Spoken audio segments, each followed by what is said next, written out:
接下来我们还有什么样的题型呢？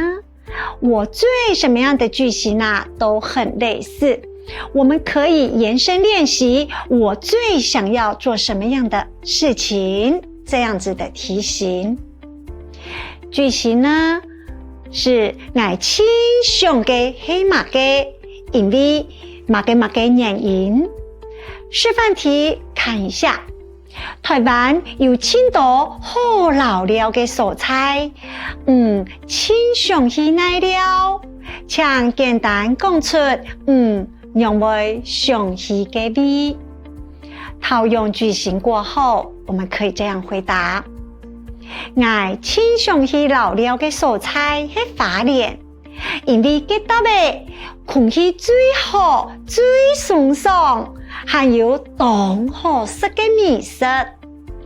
南四縣腔的朋友，我們可以這樣回答：我親想去老料嘅蔬菜係花蓮，因為嗰隻嘅空氣最好、最清爽，還有該好食嘅美食。接下來我們再多練習一題，先看一下題目。最想做哪種頭路？做乜嘅想要做哪種頭路呢？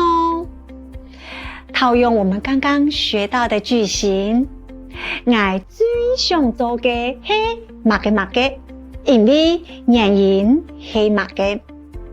套用句型過後，我們可以這樣回答：我最想做嘅頭路係幼稚園先生，因為我知道照顧成人嘅當神奇。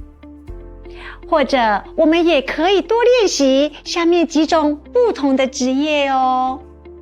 我最想做嘅頭路係貨車司機，因為我懂好視察感覺因愛去送貨當自由。那還有呢？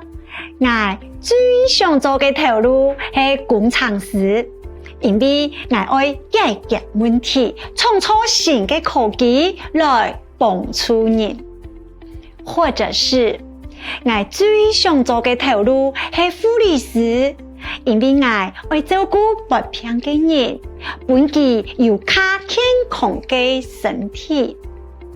其實各位朋友，不管是男生還是女生，我們都可以嘗試不同的職業，可以做任何你喜歡的職業，只要這個職業、這個工作是你的能力，也是你的興趣所在，都可以嘗試，而不是考慮你的男女性別哦。